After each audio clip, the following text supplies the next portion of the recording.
वेदी एक ऐसी जगह जो सिर्फ इसीलिए बनती थी ताकि उस पे बलिदान हो सके। एलिया ने उन्हें कहा, एक काम करो, तुम बनाओ, मैं वेदी बनाता हूं, हम दोनों खुदा को पुकारेंगे। तुम अपने खुदा को पुकारो, मैं अपने खुदा को पुकारूंगा, और जिसने आसमान से आग उतारी वही सच्चा खुदा होगा। उसने वेदी की मरम्मत की। जोर से कहिए, वेदी की मरम्मत की। दो बार और कहिए, कहिए वेदी की मरम्मत की। कहिए उसने अपनी वेदी की मरम्मत की। कहिए उसने अपनी टूटी हुई वेदी बनाई। जैसे ही उसने वेदी बनाई, उस पर लकड़ियां रखी, उसके ऊपर बलिदान रखा, और बाल के नबियों को कहता है, तुम पहले पुकारो। उन लोगों ने कहा, बाल उधर आ। फिर से कहा, बाल, हे बाल, हमारी सुन। और एलिया आराम से बैठ के उनके मजे ले रहा है। एलिया उसको कहता है, पुकारो पुकारो, किधर गया होगा, पुकारो पुकारो, यात्रा में होगा, पुकारो पुकारो, सोया होगा, पुकारो पुकारो, पिज़्ज़ा हट खाना खाने गया होगा, पुकारो पुकारो, बर्गर खाने गया होगा, पुकारो उसको, पुकारो। और वो लोग पुकारते रहे, पुकारते रहे, पुकारते रहे, पुकारते रहे। अंत में पता है उन्होंने क्या किया? अपने आप को मारना, काटना चालू किया।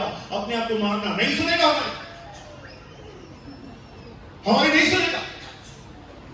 हाथ पैर काटने लग गए वो लोग। लिखा है उनके बदन से खून बहना शुरू हो गया, सब हो गया, सब अधमरे पड़े हो गए। अब एलिया की बारी आई। एलिया अपनी प्रार्थना पूरी भी नहीं कर चुका था। उसने कहा, हे इब्राहिम, इसहाक, नॉट याकूब, इज़राइल, हे इब्राहिम, इसहाक और इज़राइल के परमेश्वर, आज अपनी आग को भेज और सबको बता दे कि जो कुछ मैंने किया वो तुझसे वचन पाकर किया। बाइबल बताती है उस पर आग उतरी, और लिखा है वो आग ऐसे उतरी, पानी सूख गया, बलिदान जल के खत्म हो गया। मैं आपसे एक बात पूछना चाहता हूं, क्या आप इस बात को जानते हैं? एलिया जानता था आग मंगाने के लिए वेदी चाहिए। अगर आप चाहते हो कि परमेश्वर आपको अपनी आत्मा से भरे, आपको अपनी वेदी ठीक करनी पड़ेगी। ब्रदर, ठीक क्या है? क्या है हमारी वेदी? अपना प्रार्थना जीवन ठीक करो। उन दिनों में आग बलिदान पे गुजरती थी। नए नियम में बाइबल बताती है अपने आप को जीवित, पवित्र, भागता हुआ बलिदान करके चढ़ाओ। नए नियम में बलिदान आप हो, आग पर आग उतरेगी। कितने लोग हैं मुझे बताइए, मेरे भाइयों, मेरी बहनों, कितना समय आप दुआ में बैठते हो? How much? क्यों आज हम ठंडे पड़ गए हैं?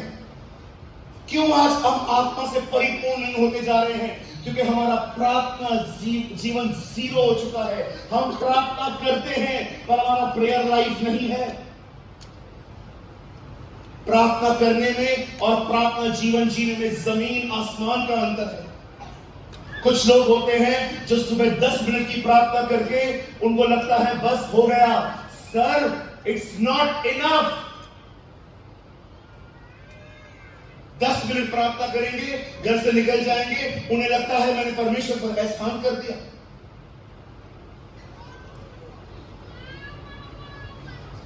सूरज भाई, हाँ, मैं राजनीति में हूं, मुझे टाइम नहीं मिलता है।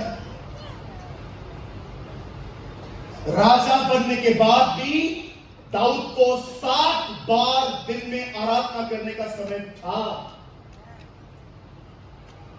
Brother, I am a government employ, मैं सरकारी कर्मचारी हूं। सरकारी नौकर होने के बाद भी दानियल को दिन में 3 बार परमेश्वर से बात करने का समय था। ब्रदर, मैं पास्टर हूं, मुझे तो बहुत कम टाइम मिलता है, मैं सारा दिन सेवकाई में रहता हूं। इतने लाखों लोगों को संभालने के बाद भी मूसा को खुदा के लिए 40 दिन परमेश्वर के साथ समय बिताने के लिए समय था। Don't give me your nonsense excuses. तुम्हें भूख होनी चाहिए, तुम्हें प्यास होनी चाहिए। इतने साल तक मेरे पास कमरा नहीं था। हेडफोन है? हेडफोन किसी के पास? हेडफोन कोई है?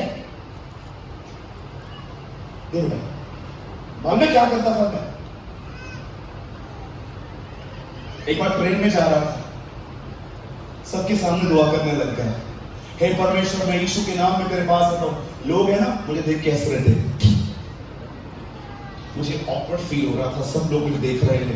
मैंने प्रभु से कहा, प्रभु मेरे पास पर्सनल रूम है नहीं, मैं कहां दुआ करूं? आप विश्वास कीजिए, मैं बगीचों में दुआएं करता था, टेरेस पे दुआ करता था, कभी कभी मेहमान आ जाते थे, अंदर बाथरूम में जाके ढक्कन बंद करके उसके ऊपर बैठ जाता था।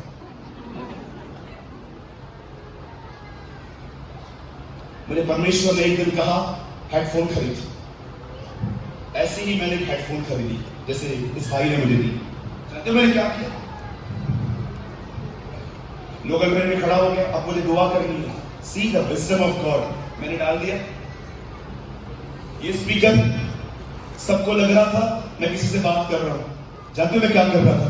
मैं ऐसा करके, स्वर्गीय पिता, मैं दुआ करता हूं यीशु मसीह के नाम से, आप महान हैं, आप अनुग्रहकारी हैं, आप दयालु हैं। लोगों को लग रहा था मैं किसी से बात कर रहा हूं, पर मैं खुदा से बातें कर रहा हूं।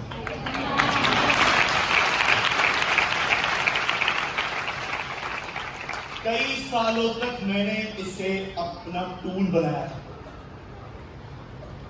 क्योंकि मेरे पास कमरा नहीं होता था। कई बार बगीचों में जाता था, वहां पर घुटने टेक की दुआ करता था। कई बार टेरेस पे जाता था, वहां दुआ करता था। कभी कभी बालकनी में ठंड पड़ती थी, वहां जाके दुआ करता था। मैं आपको बताना चाहता हूं, प्रॉब्लम ये नहीं है कि हमारे पास समय नहीं है, प्रॉब्लम ये है हमारे पास भूख नहीं है।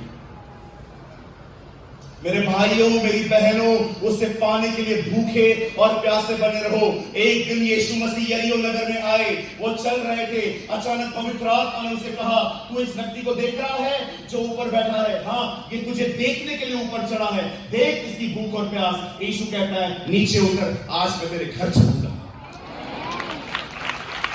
आप याद रखिएगा, यहां देखिए, एक समय आता है, लोग तकलीफ में उसके पास आते हैं और उससे मिलते हैं, वो उनको मिलता है। लेकिन याद रखिएगा, भूखे और प्यासे लोगों के पास, जो भूखे और प्यासे होते हैं, वो खुदा के पास नहीं जाते, खुदा खुद उनके पास आता है। Are you hungry? क्या आप उसके लिए भूखे और प्यासे हैं? याद रखना, मरने से पहले एक व्यक्ति का खाना कम हो जाता है, वो मरने लगता है। ये बीमारी है। अगर आपको परमेश्वर की भूख और प्यास नहीं लगती, अगर आपको प्रभु की भूख और प्यास लगती है ना, मैं आपको सच कहता हूं, आप आशीषित व्यक्ति हो, क्योंकि उसके कलाम में लिखा है, धन्य है वे जो भूखे और प्यासे हैं, वे तृप्त किए जाते हैं। सूरज भाई, ये भूख और प्यास कैसे हासिल की जाती है? बताऊं मैं आपको? जानना चाहते हैं?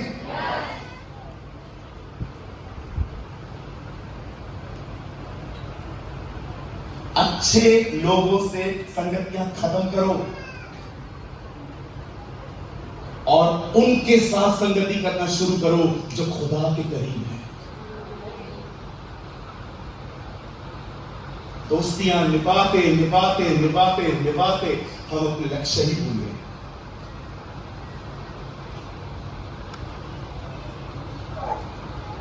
अच्छे और ईश्वरीय लोगों में फर्क होता है। I know so many good people, but I know very few are godly. सबके साथ संगति करना बंद कर दो। जो लोग सिर्फ और सिर्फ आपकी आंख के ऊपर पानी उंडेलते हैं, उनके साथ थोड़ा कम कर दो और ऐसे लोगों के साथ घूमो जो आत्मा से भरे हुए रहते हैं। उनकी इंपार्टेशन तुम्हें भी मिलेगी।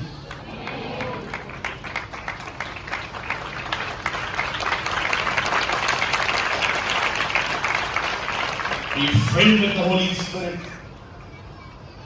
ये तुम्हारा एक दिन का अनुभव नहीं होना चाहिए, ये तुम्हारे प्रतिदिन का अनुभव होना चाहिए। जो लोग अपनी आत्मा में पवित्र आत्मा से भरना चाहते हैं, ये वो लोग नहीं होते हैं जो सिर्फ मीटिंग सुनने के लिए आते हैं। ये अपनी भूख और प्यास को एक्शन में दिखाते हैं। आपने देखा जक्कई को परमेश्वर को देखने की भूख थी, वो ऊपर चढ़ गया। ओ मरियम को उसको सुनने की नीड थी, वो नीचे बैठ गई। अपनी भूख से अपने ख्यालों पे मत रखिए, उसे एक्शंस में करके दिखाइए।